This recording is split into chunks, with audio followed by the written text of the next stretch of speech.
you've had a lot of change, a lot of personal growth in the last year. So what are the top 5 lessons that you have learned through that experience? This is a good one, and this is one I've definitely thought about a lot because I do believe, for me, 100%, the last year of my life, I've grown more than the previous 31 years and more than I ever thought possible. And there's a few things that come to mind.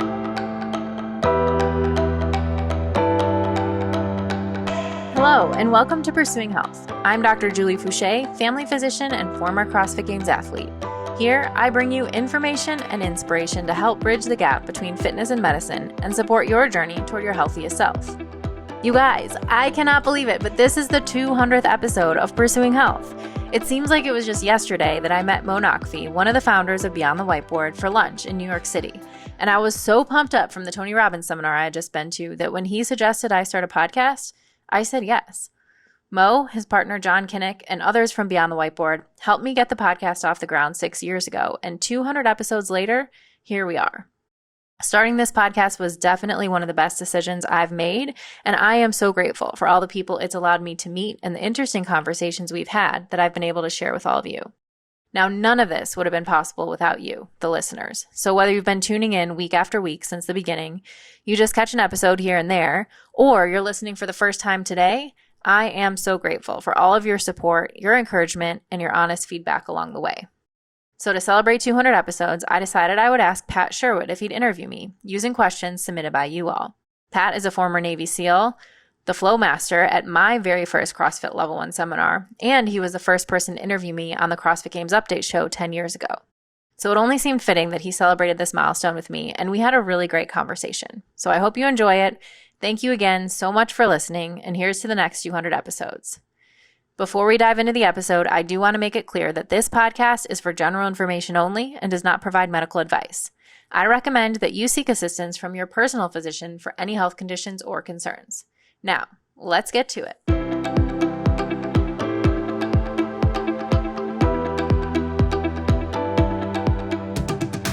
200 episodes. Congratulations.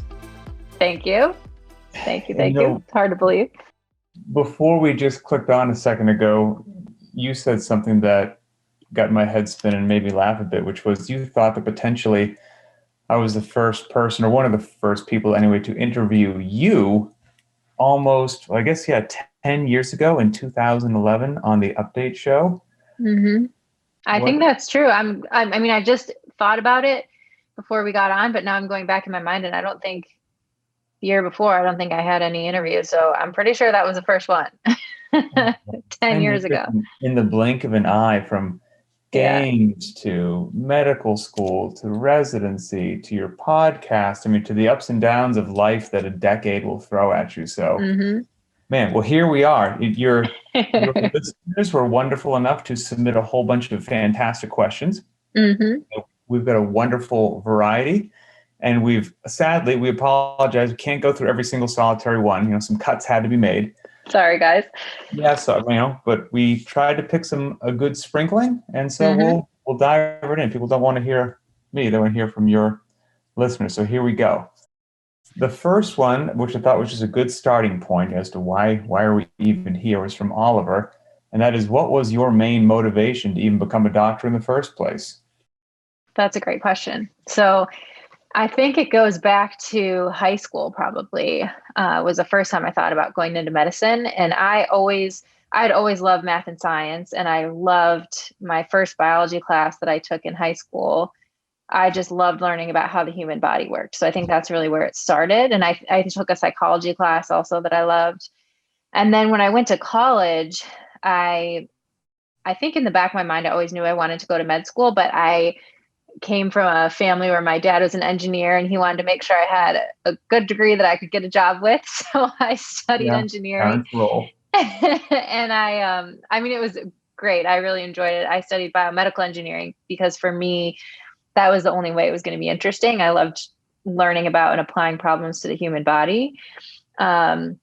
And I really did try to do my due diligence because I knew going into the University of Michigan, it seemed like every single person was pre-med when you started. And I wanted to make sure I explored all the other options. I had gotten advice early on from other doctors that, you should really only go into medicine if you can't see yourself doing anything else, because it's Oh, it has just a to be an long road. It's a lot of obsession. sacrifice. Yeah. And it's not, which I later learned, it's not exactly what you think it's going to be. And it's not, you're definitely not going into it for the money. There's a lot of other things you could do if you're trying to make money. And so I try to take that advice to heart, and I really explored industry jobs with engineering, or not as deep as I probably could have, but I explored that idea. I explored going into research, and to me, it was really the physician-patient interaction and relationship that really struck me, and I just couldn't let go of it. Just this concept that you get to meet someone for the first time and learn some of the most personal things about them. And they might share things with you that they haven't even shared with their family yet. And then they're trusting you with that information to be able to help them, and the responsibility that you have. And it was just so unique and something that really captivated me. And so I would say that was really the main hook that led me into medicine. And I was very naive when I started. I had no idea how many problems we have with medicine in our healthcare system. But to me, that's the core of what makes me a doctor so special and why I pursued it. Where did you find, how did you even develop that hook for the physician-patient relationship? Is that just part of the learning process, and when you got to that, you adored it, or did something cross your path beforehand? I think, yeah, just learning about I think there were a couple of classes I took in college, one about the history of medicine, some of the experiences that I had shadowing, just trying to understand, what the field was like before making that decision. I remember one specific day and I think I wrote about this in my personal statement when I applied to med school, where I had been shadowing someone in the office. It was a plastic surgeon. And when you're a student and you're shadowing, you get to wear someone's extra white coat, so you feel all important. And then, Nice. you see this patient in the office. And then I remember going outside after the day was over and sitting on a bench while I was waiting for the bus to go back to my house. And then I remember seeing the patient, and I didn't have the white coat on anymore. I remember seeing the patient walk out and being like, wow, I just had this interaction with this person in this room, and now I know so much about them. And now they're here just as a normal person walking down the street. And, I'm not wearing the white coat, but there's something about that. Like, you go into a room, all of a sudden you have this white coat on, and people start trusting you with all this information, and then you have this responsibility to help them. It was just really fascinating to me. We could go down a rabbit hole about the white coat, in all honesty. Which now I hate white coats. I never want to wear a white coat. It's so funny, but it's just the symbolism of it, I think. Yeah, but you're right. But what it does symbolize is it's a big deal, and it's important, whether it should be or not. Like, society has made it into something very big. And if somebody is wearing that white coat, the citizens that walk into that room expect the person wearing that white coat to be almost all-knowing, quite frankly. And any question in the world about human beings on planet Earth, that person in the white coat should know the answer to. It's right. No matter what kind, even if you're, a foot doctor, you better know everything about the brain or the heart or anything else. Yeah. And that patient relationship is a big one. You're right. I never thought about it that way because, as I told you beforehand, my wife and I are expecting our third child here in about 3 weeks. And so we've had a lot of interactions with physicians over the course of the last 8 months. And, without going down some different paths, like, we had some challenges and some scares. And in times like that, it becomes really obvious how important and critical that role is. And how much of a personal window into somebody's life that physician is part to. And it's certainly nothing that should be taken lightly. So that's pretty cool that's something which is near and dear to you. Yeah. And it's also interesting too, now the more that I've learned about medicine and our healthcare system, how there's also the other side, which is in a lot of ways, it can be the opposite, where there's a huge mistrust with doctors in the healthcare system. And so it can actually be really quite the opposite, where someone sees, in a traditional conventional setting with a white coat, there's immediately a lot of distrust. So it's an interesting paradigm. Yes, we have actually changed doctors in recent in the last year, our primary care physician, due to that, and just due to, my, background, which is certainly not a physician, but in the human body, what's healthy, not healthy, there was just some stark differences. It was like, I don't think we can cross this bridge together, sir. Like, we're going to have to, got to be so at least able to have some things in common.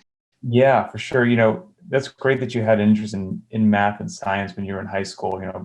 My kids will be there soon, and I'm trying my utmost to let them know that, like, math and science is cool. So cool.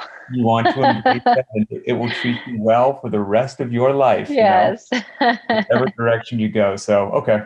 That's right. I had some great teachers. That makes all the difference.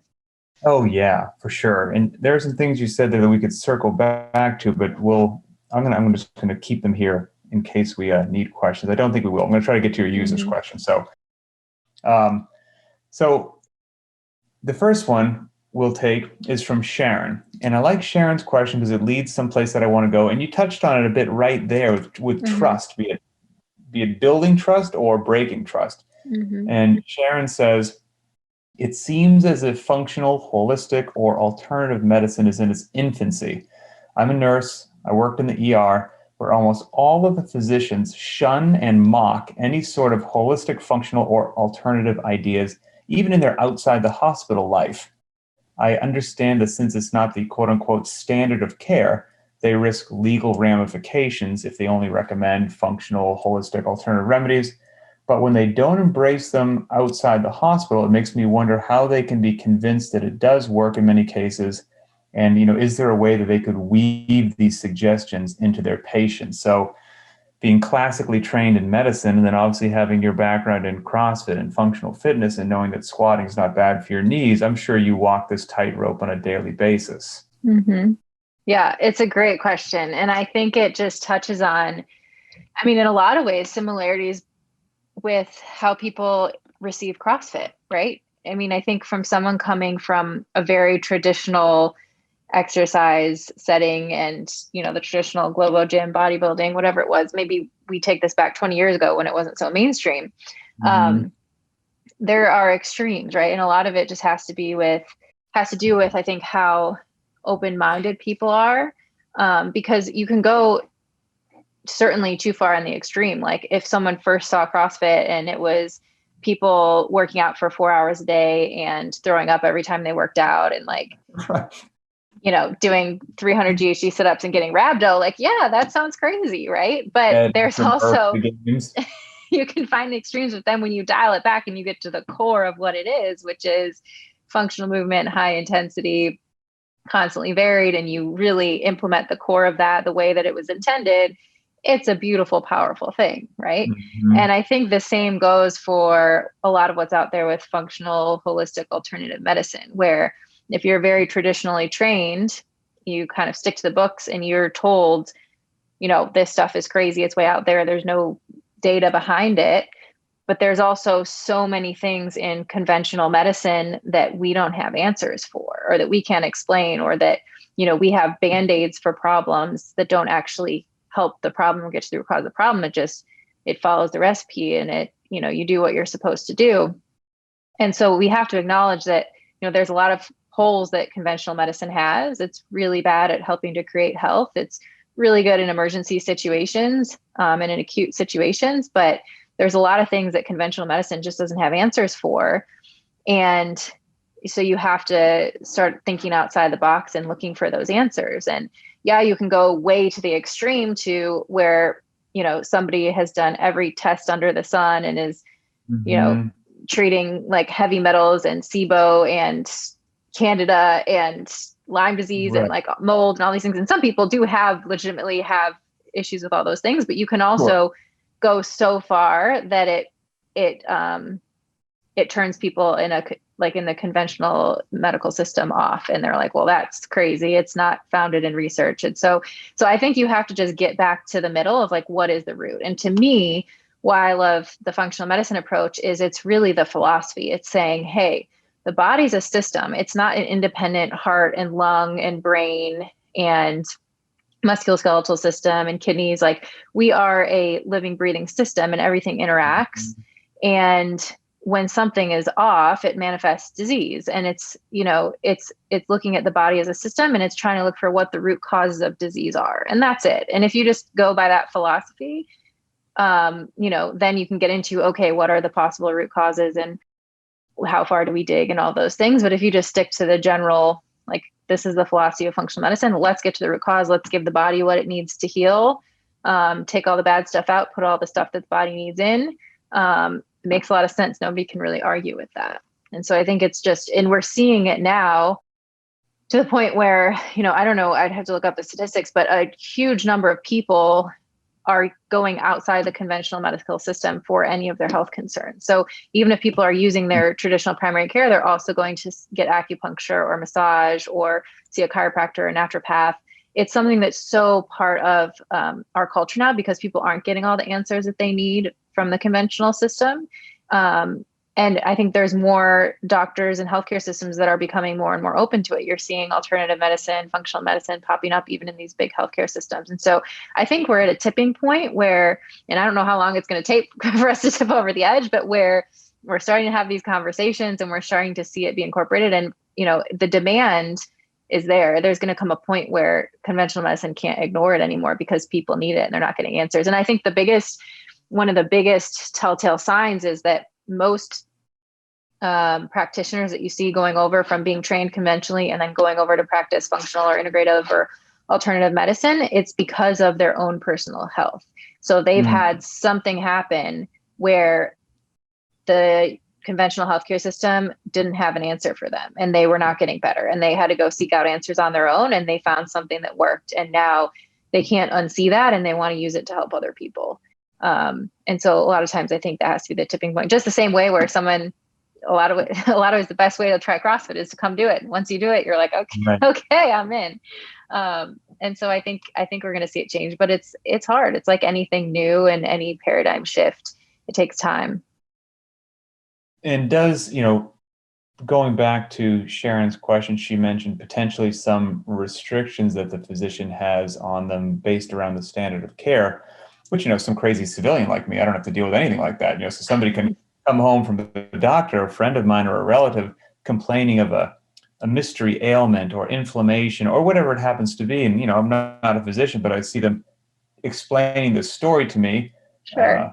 40 pounds overweight, eating a Big Mac, drinking a Mountain Dew with a fry. And I go, hey, look, I don't know what caused it, but I have an idea that something that wouldn't hurt if we eliminated some aspects from your life. Is that a doctor overstepping, a physician overstepping their bounds by the standard of care to be like, how do you eat and diving into that? Or are physicians maybe some more than others not comfortable based upon training you do or don't receive in med school? Where's that blurry line?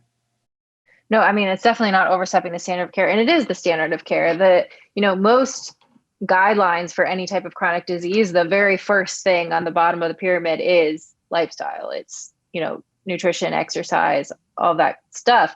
But the issue is in the implementation, because one, we're not taught much about it in medical school. And two, there's not really a lot of time to talk about this stuff.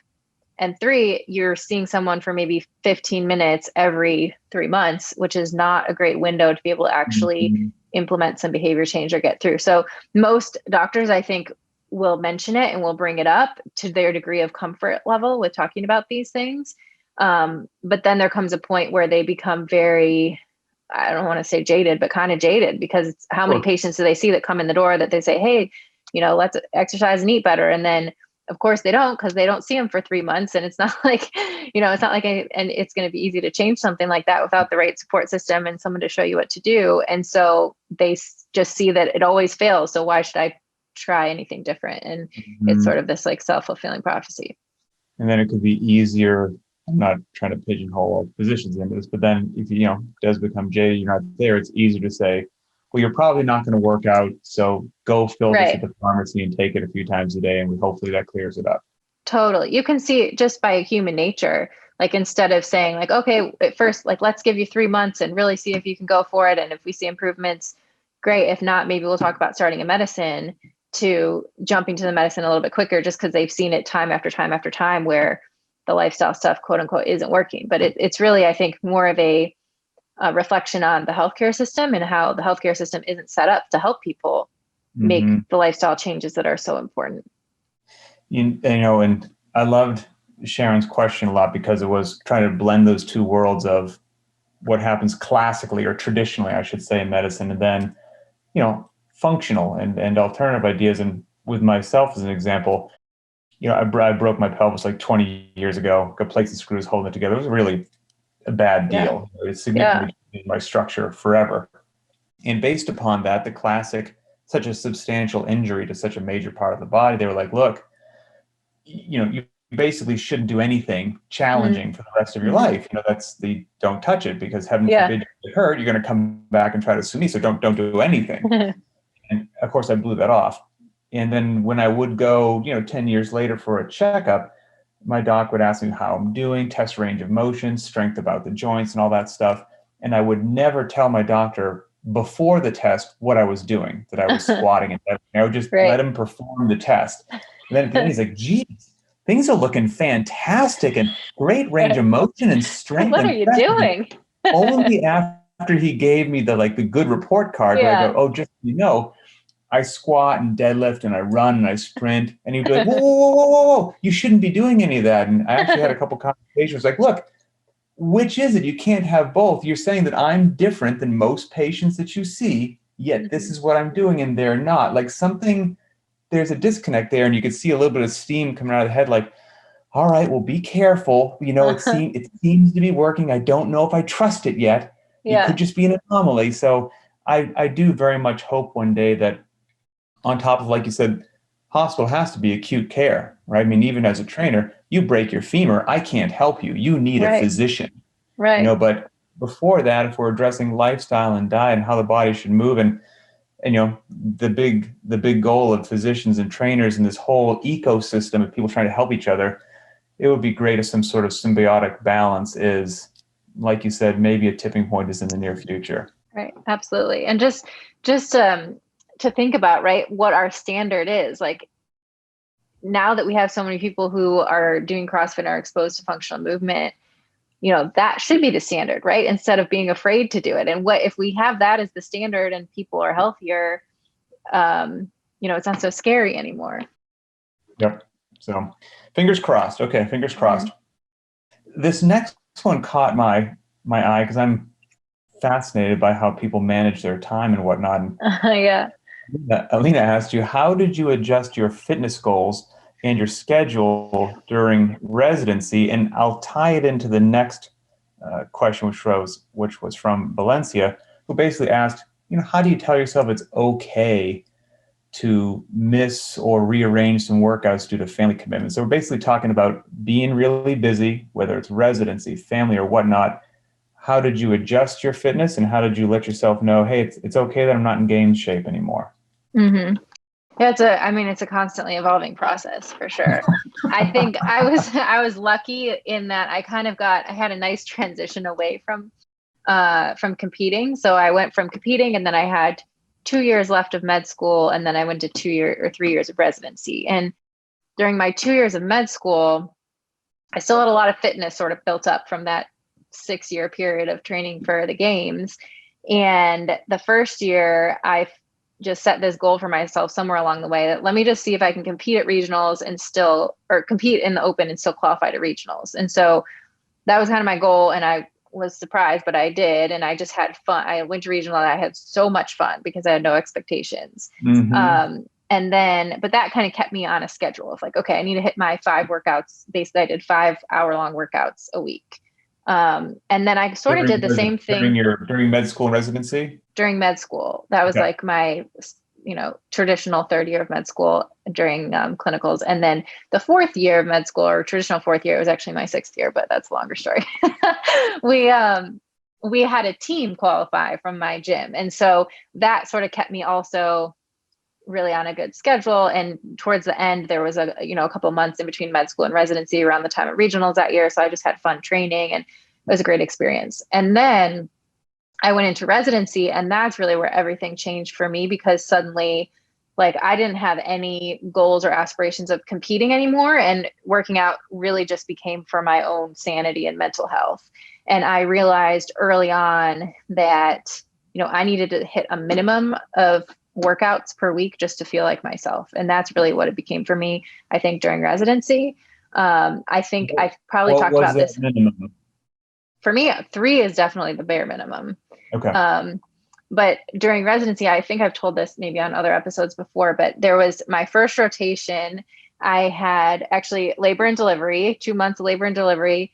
And, it's up, you're there at 5:30 and, it's like long days and weekends. And I was, an intern. So I'm like super nervous and I just want to do a really good job and I don't want to mess anything up. And so I didn't work out for 2 weeks because I was like, okay, I gotta go, I gotta sleep, I gotta do this stuff. And I was depressed. Like I remember walking out of work one day and I was just in tears and I was like, okay, I think I didn't want to go in the gym. It was the last thing I wanted to do, but I sort of knew intuitively this is what I need. And I went and worked out and it was a slow work. It wasn't anything crazy, but I kind of pushed myself through it. And afterwards I walked out a completely different person. And that's when I knew, okay, Julie, like you have to hit a minimum number of workouts a week to be yourself and to be the person that you need to be at work and residency, all of these things. So I would say 3 is my minimum. And it's always better if I could do it in a class and an affiliate around other people. That always just makes it so much more effective. And I just try to stick to that. I would say most weeks I would get like 4, good weeks 5. And then I also started to just do shorter workouts. Sometimes if I couldn't get to the gym, I'd just do some burpees at home or something. I had a bike at home. I would hop on the bike for a few minutes and just try to get my heart rate up at least, 4 or 5 days a week. The power of burpees. I know. So simple and so effective. If you're in a jam. It may not help your 1 rep max back squat, but I tell you what, there's a lot of fitness packed into just dropping down wherever you are and just getting it up for 5 or 10 minutes. You can get a lot done. A lot done. There's no excuse. I mean, I would always say if you're going to take a shower, like do burpees for a minute or 2 minutes before you hop in the shower. Like you can spare 2 minutes. During that time, we'll get 2 questions. Number 1, is there a halfway decent gym at the hospital that you can pop into or not really? So at the hospital I worked at, there actually was. I don't think I used it at all, though. I probably should have. I didn't use it. I think I only went down there once when I was giving someone a tour. But it was, it's a lot of machines and there were some bikes and stuff. It was actually not a bad gym because they used it for their cardiac rehab. So it was pretty big. Okay. It was in the basement. I did a few times do like yoga when I was at like on call or whatever in a call room, or stretch or something. But a lot of machines, but you'd be the weirdo against the wall doing handstand push-ups. Yeah. Don't mind Julie. So you did your best to get at least 3 workouts in a week, and good on you for doing that. I think that's a testament to it. During that same period of time where it took some discipline and focus to keep the fitness on track, did you struggle with the diet during that time? Was it easy to you're rushed, grab something quick that's less than ideal? Or were you able to like meal prep or, in that chaotic situation? Mm-hmm. I sometimes would meal prep, but I've just been really, I've just gotten a lot of like pre-prepared meals. So I don't even think they're around anymore, but there was one called True Fare that had frozen, basically paleo meals that I would use. I used those through most of residency. And then sometimes I would meal prep. I definitely always tried to eat whole foods. I mean, I just feel better that way. And I would take the time, like if I could, depending on what time I started work, I would always try to take the time to make breakfast because I just love breakfast. Best meal of the day. Yeah. Since we're touching on working out at the moment, I'll hit you with the 2 workout questions that rolled in. Chad just got right to it. I love Chad. Do you have any desire to compete as a master in the near future? It's so funny. I have zero desire to compete. I don't know, if that will come back at some point in the future, but I have zero desire. I think just because I know how much goes into it. I mean, it's such a huge time and energy commitment. And I just think there's so many other things I want to do in my life. And yeah, I mean, I guess I'm 32, so 3 years from now I could technically be in the masters, but I also hopefully want to have a family someday. I think there's other things I want to do in work and in life that are important. And for me to think about spending hours a day working out again, I just don't know that that's something that I want to do. Mm-hmm. You know, as somebody that followed athletes for many, many years, you know, my wife went to the games a couple of years. I think you're right. People see what happens in the competition floor and it looks fun and it looks flashy and it looks whatever, but the grind behind the scenes, Oh yeah, hours and hours, and the commitment and the dedication and the sacrifice to whether it's you have to be a bit selfish, right? I mean, if you're going to try to be one of the best absolutely. people in the world, that just doesn't come casually. You know, you're not living a Oh no. balanced life. Yeah, not a balance. And I think that's one of the biggest things I've learned. And I don't regret anything about it. I'm so glad that I did it. And I think it helped me grow as a person so much, and I wouldn't change anything. But it's, you know, it's the time commitment, it's the energy commitment, because it is all consuming. You're constantly thinking about it, whether you think you are or not. It's always in the back of your mind every day. And I know when I was done, I didn't realize, it's one of those things, you don't realize how much stress you're under until it's gone. And then you're like, wow, I've been living with this for 6 years. I had no idea what a weight this was that is on your shoulders every day. And like you said, it is selfish to be able to have a goal like that, where you're trying to be the best in the world at something. Like, everything else comes after it. And you do have to be selfish. And there was things about the way that I lived my life then that I'm not super happy about, like, just because I was always prioritizing my own training. But I also think that's something that you have to do for that season of life when you have a goal like that. Yep, absolutely. You know, there was a competitor years ago back when regionals was going down, and I think it was Matt Chan actually. And he was talking to somebody in the Colorado area about like what it takes to be like a games athlete. And this competitor at the end was like, look, no disrespect, but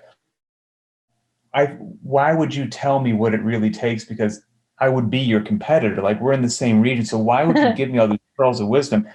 And God bless Matt Chen, he goes, because you won't do it. Because it's so hard every day. You might be really fired up for a week or two, but like 8 months from now, if you're still like at the track doing 400 repeats, you won't be. Most people, like, that level of commitment sounds really cool.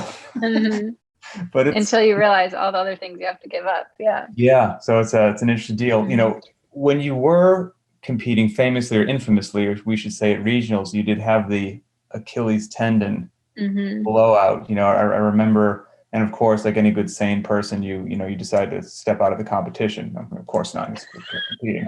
But when you did rupture that Achilles, that relates to a question here that Chris asked, which he says, were there any signs or symptoms leading up to that injury that, looking back, may have indicated the Achilles was going to rupture?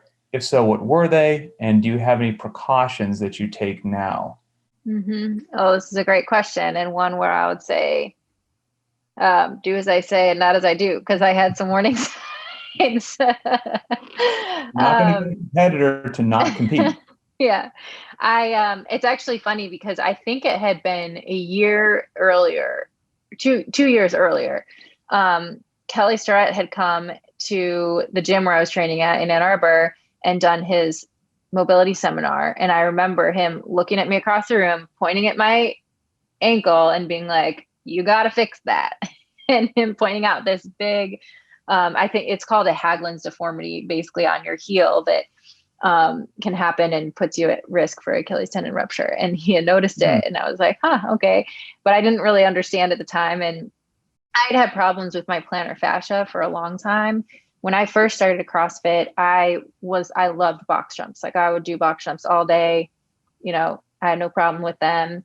And then there came a point where I just started to have a ton of plantar fasciitis, and I couldn't do rebounding box jumps. So I wasn't doing a lot unless it was a competition. I was pretty much always stepping down. And I just could have done a better job taking care of them. And I always knew, even when the year or two before it tore, I had been working with my gymnastics coaches, and one of them was a foot and ankle surgeon, and he was giving me exercises to help with them. But I think that there's probably more I could have done.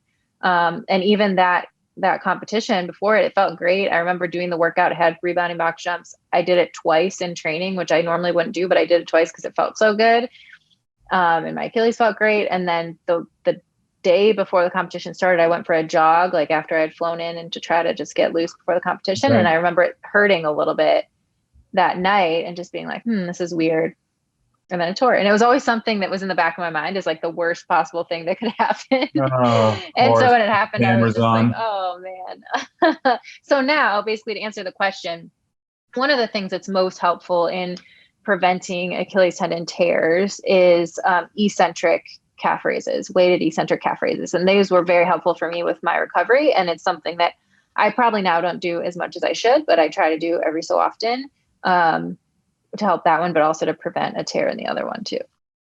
I don't know if you remember this, but I had a really grouchy Achilles tendon I've had it off and on, but years ago, like it was bad, bad to the touch. And I think I remember that. Yeah. I reached out to you because I knew what you'd gone through, and you gave me 3 exercises, and one was the eccentric weighted calf raises, or whatever you want to call it. The second one was you recommended this small, the foot rubs ball. Yes. And yeah, I bought love that thing. It's a little thing. I mean, I have no interest in this company, but it's called Foot Rubs. You find it on Amazon, and it's a little green ball with spikes on it, and you roll it on the bottom of your foot. It's better than I think a golf ball or anything else I've tried. Well, there it is. Look at that. I have the same one in my bag. They ought to send us a cut of the proceeds for the mention there. But I got that, and I think the third thing you said was to roll out my calves. Yeah. And I did all 3 of those things, and I don't know if that fixed it, but it went away. So it went well. That's always been my now go-to advice when anyone asks me the same question. I give you credit. I'm like, hey, this worked for me, and I recommend that little ball. And I was shocked when I rolled my heel around the ball, the terrible crunching sound. Oh my gosh, yeah, it's that awful. I heard in the bottom of my foot. I was like, of course, I have pain. Something's not right there. Right. Yes. Very, very cool. And we're obviously glad that you're full. Any issues from then, or happy and healthy with the Achilles to this day? Happy and healthy. I mean, sometimes my plantar fascia still bothers me, or they get sore. And usually if I do those 3 things, it goes away. This isn't on the list, but I'm going to ask you this. Is there anything, any training, any particular aspect that pops into your head that you had to do as like mission critical for games training that now you don't need to do as a regular civilian? You're so happy not to do it anymore. Oh, wow. That's a great question. I don't know if there's anything that I just absolutely hated. And there's a lot of things that I don't do now because I don't have to, but it's not that I don't love them. Like swimming, I haven't swam in a long time, but I used to love swimming. Right, it's more of a like convenience thing. Or like sled pulls. I probably don't. I used to do those all the time, and I haven't done a lot of those lately. I mean, I just hate it. So my coach would do this strength. I mean, I can't believe the stuff I used to do. It is crazy to think back, but we used to do these strength couplets where we go alternating on the minute with heavy, like sets of 5 or 7 or 3 squats and like some lower body, some upper body things. So it was either like a front squat and a weighted pull up, or back squat and press, or deadlift and thruster, I think was one of the combos. And it was brutal every time. Like it was like you had a war for 10 minutes every single time. And I mean, I loved it in the sense that I got so strong and I felt so prepared for competitions, but it was painful. Don't miss it. No. Don't miss it. All right. Well, we'll take a little detour from the land of CrossFit and physical fitness and circle back into some medicine. And the next 2 questions might be some of my favorites here. So we'll start with the first one here. It's from Crystal. And Crystal states, I'm currently studying to be an RD. Definitely not as intense as medical school, but still a lot of science, memorization, learning concepts. What was your favorite and most beneficial style of studying? And I find this fascinating because you guys have to cram so much into your head. What worked for you? So it's a great question. And there's so many different ways to learn and study now. I think even, there's all the latest things when I was in med school, and even now, 4 or 5 years later, there's new technology, new apps, new flashcards, all kinds of stuff. And for me, I think what always helped me was just writing it out. So if I would read something, like writing it out myself, drawing diagrams, like that would always help it stick into my memory. And then I would go back to all those notes and just like repeatedly go over them in my head and make sense of them. And to me, it's just putting it all together and making sense of sort of the map of things in your mind, which helped to write it out. And I'd always been like that, even in college, whether it was, chemistry or math or other subjects where it was a lot more just writing notes. I always would write them myself and then just repeat reading those notes really frequently. And did you have to stuff it into your head? Obviously, you'd like ideally retain it for long-term use, but did you have to just stuff it into your head to make sure that you could properly, pass the exam, move on to the next phase? Or did everything build on everything and you kind of could never even forget what you learned 18 months ago because it ties into what we're learning now? Or how did that work? Oh, I don't know if you want to know the answer to this.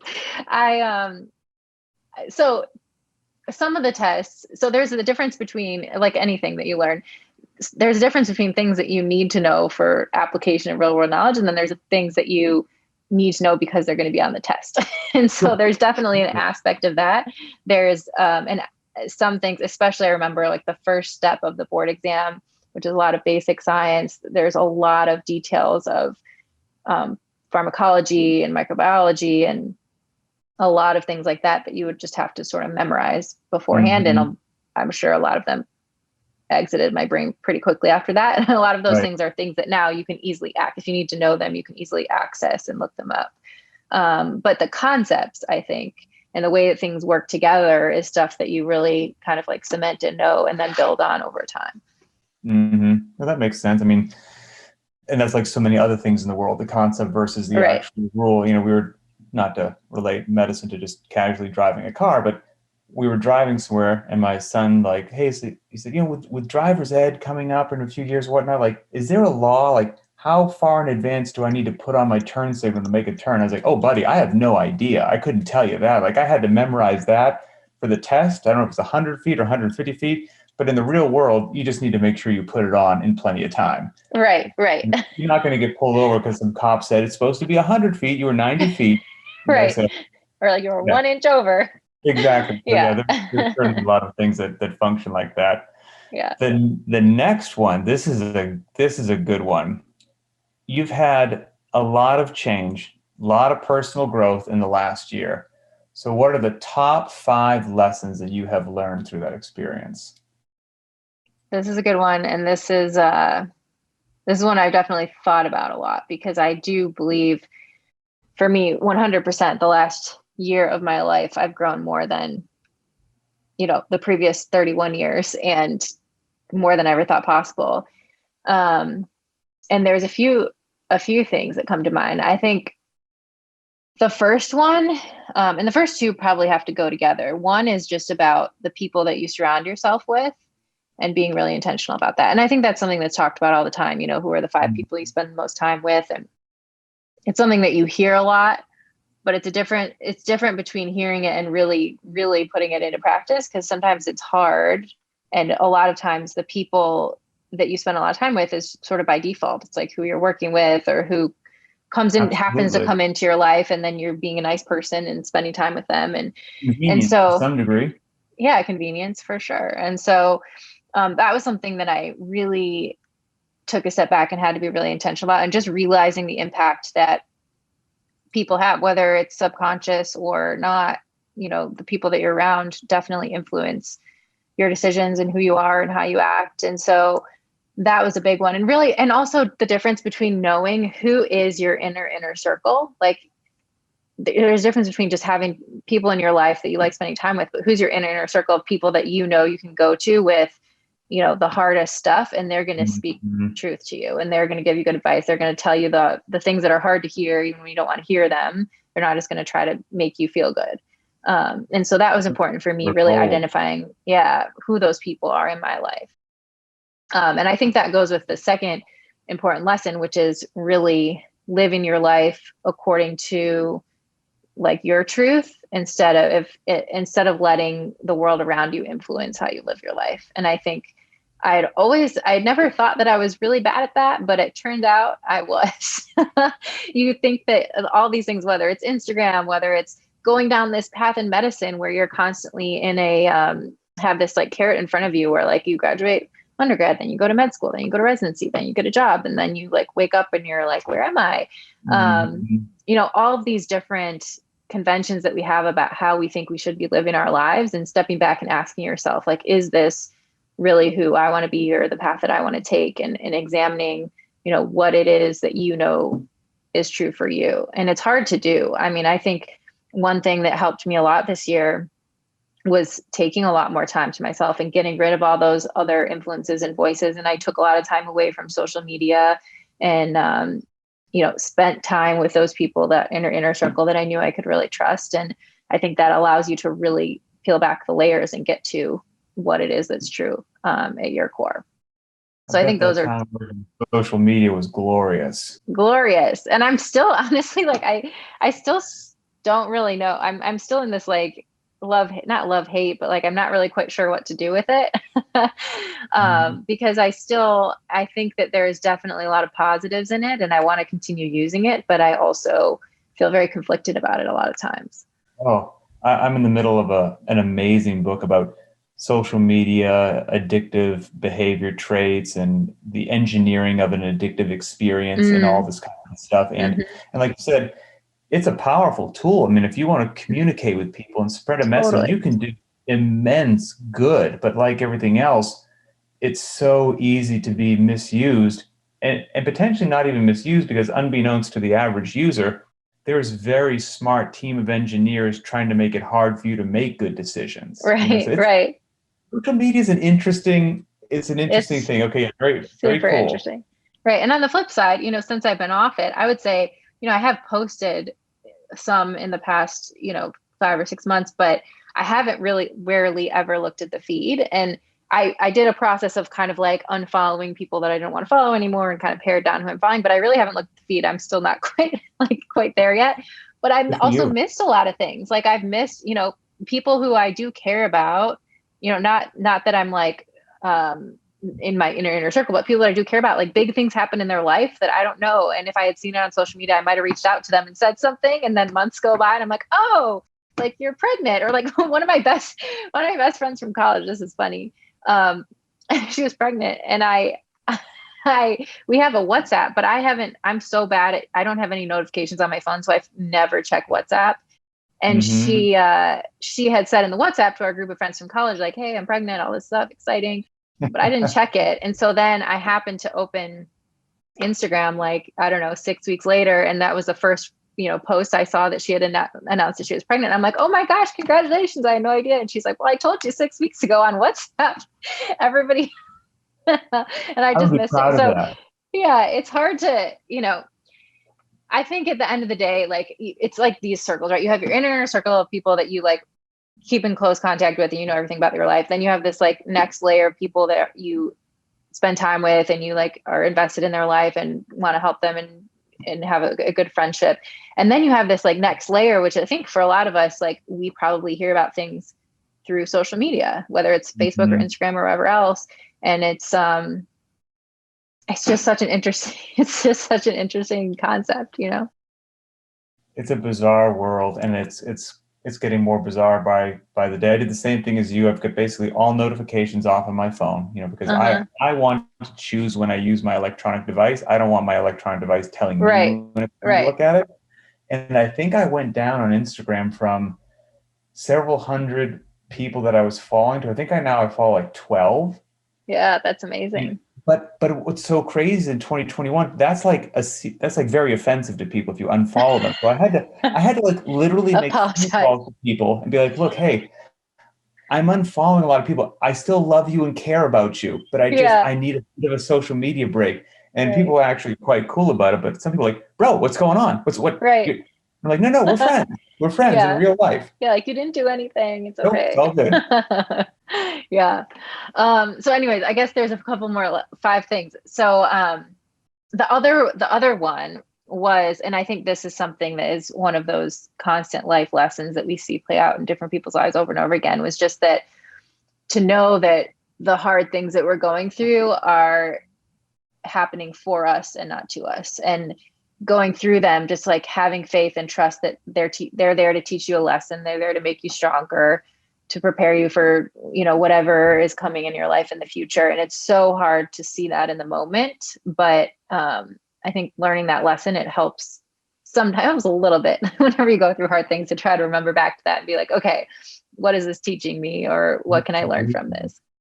Yeah. I mean, it's just like relating it back to the gym, right? Like you have to stress the system in order for the system to go stronger, Absolutely. And sadly, those life stresses can be profoundly painful, but some serious growth.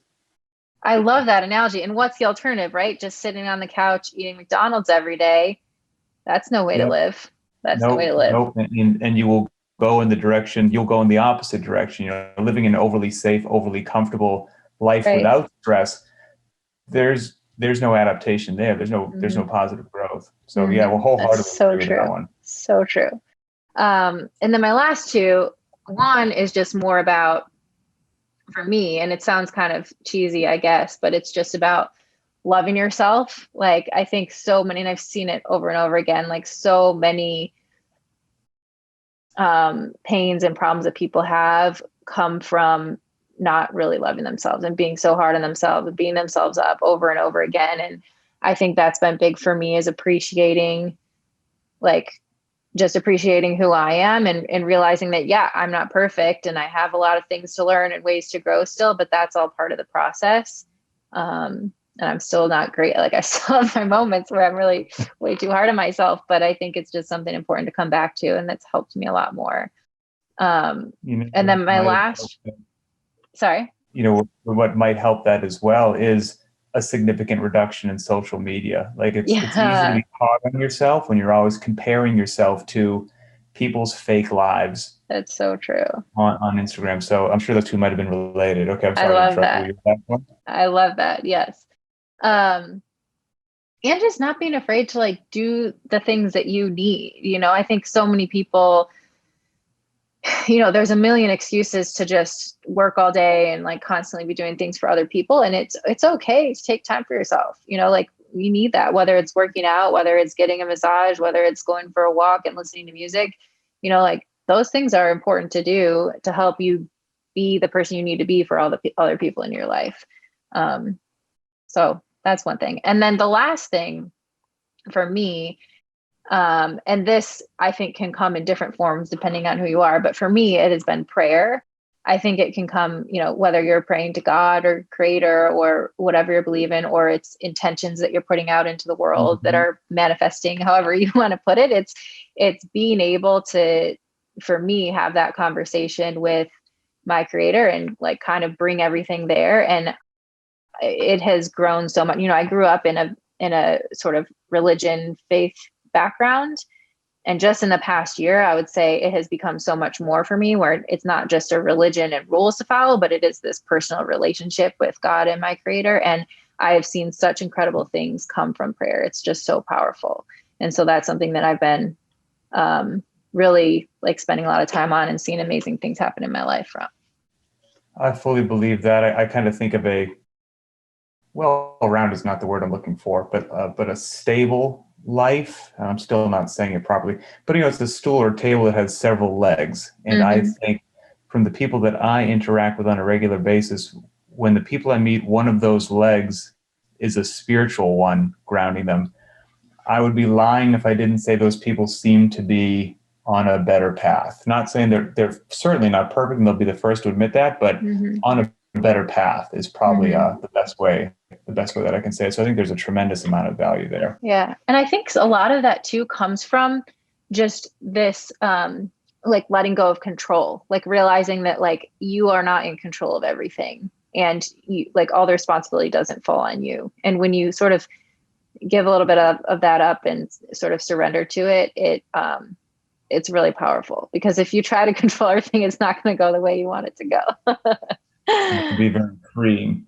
Yeah.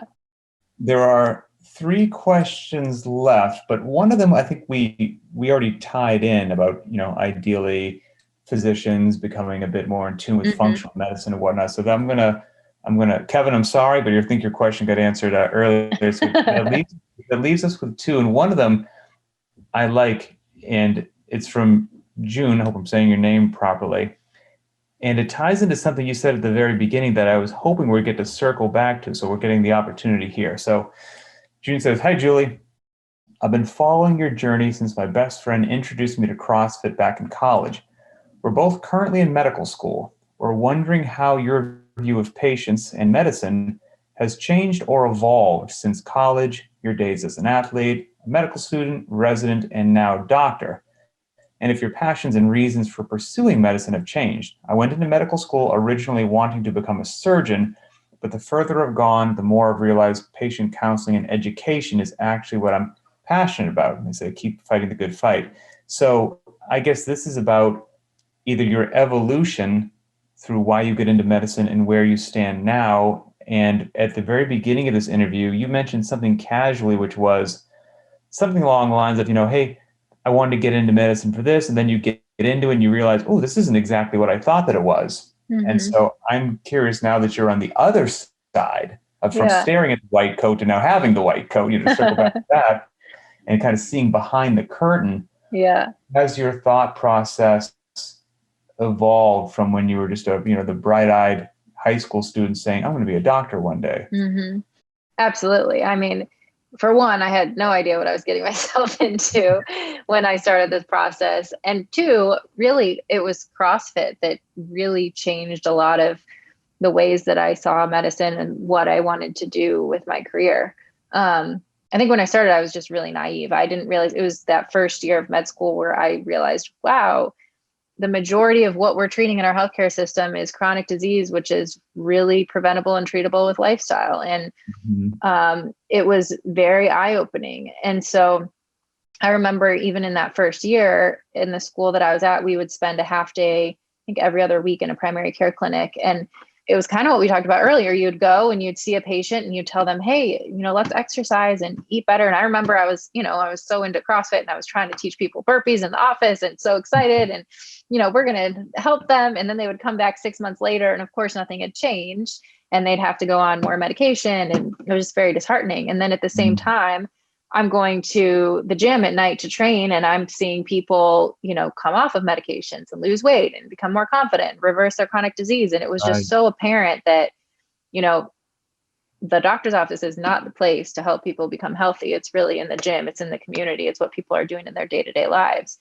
And so that started that paradigm shift for me of, okay, when I started med school, the only thing I thought I didn't want to do was primary care. Because I thought it's super boring. It's too broad. I want to just be an expert at one part of the body and know it really well. And once I started to see, how big of a problem we had with chronic disease, how backwards our healthcare system was, how we weren't really able to help people be healthy, it just changed everything. And I suddenly was like, okay, I'm going to go into family medicine and do primary care. And this is the best way that I have to be able to help people. I didn't want to catch people when it was too late. I wanted to try to help them early on. And so that changed my trajectory and helped me go into primary care. And then even from there, you see how, because the way the healthcare system is set up, it's just not a great way to help people change their lifestyle, which is really most of the time what the root cause is. And so that's what really opened my mind to things like functional medicine and things like how can we better partner with what's happening in CrossFit affiliates to actually help people create health? I hope that just catches on like wildfire, honestly, to the medical community, in general. And when I was involved with CrossFit Health, it did two things at the same time. It was profoundly depressing just to hear about the trials and tribulations that these poor physicians were in and MDs were going through, just trying to get good, useful information to people. But then it was so uplifting to see how many doctors were realizing just what you said, like we can help people inside and outside the gym, and how you move and how you eat is just the keys to the castle. And to see those light bulbs going off for people that are in such a position of authority in our society that everyone's going to go to and trust and want to hear what they have to say, for those, even at that time, small group of physicians to be giving what I knew was fantastic, usable, accurate information. Everything starts small, right? A little grassroots takeover. So hopefully that continues. Well, final question from Molly, and a great one to end on. And Molly, I'm going to paraphrase it a little bit here. But basically, what is your future for implementing your functional medicine knowledge? What does the next 5-10 years look like for you? You're going to stay where you are? You're going to open your own practice? What's on the horizon? It's a great question. And actually, I think I can share a little bit here. When I came out of residency, I thought I was going to open my own practice because I thought that was the only path to be able to practice medicine the way that I wanted to and the way that I felt comfortable with, to be able to best help people. But then it was a little less than a year ago that I met this practice in Lexington, Kentucky called Wild Health, that basically they were doing a lot of what I wanted to do. They were people that I was very aligned with in terms of vision and where they were going and the type of medicine they practiced. And so I started working with them. And we should be, I think, Eric has said this on a previous podcast, and hopefully it should be more public knowledge, but we're working on partnering with CrossFit to actually bring this functional medicine, precision medicine type of care to the CrossFit community, which I am so excited about. I think it's going to be incredibly powerful. And I think it actually creates that conversation between what primary care is and being able to look at, biomarkers and labs and things like that. And then what's happening in the gym and using the gym and the affiliates in the community to actually put it into practice. And so I think, I have big hopes and dreams for it. I think we can totally change the way primary care is practiced in the country and all over the world. We'll see. Oh, that would be absolutely amazing. And we need it. I mean, there's the shortage. The world has a critical need for exactly that thing. So 200 episodes. Congratulations. That's you. Amazing. Congrats on all your accomplishments. Thank you for letting me be a part of this milestone. And hopefully we'll circle back when you're at episode 300 or 400. Yeah, that sounds great. And thank you so much for doing this. This was really fun. I appreciate it, Pat. My pleasure.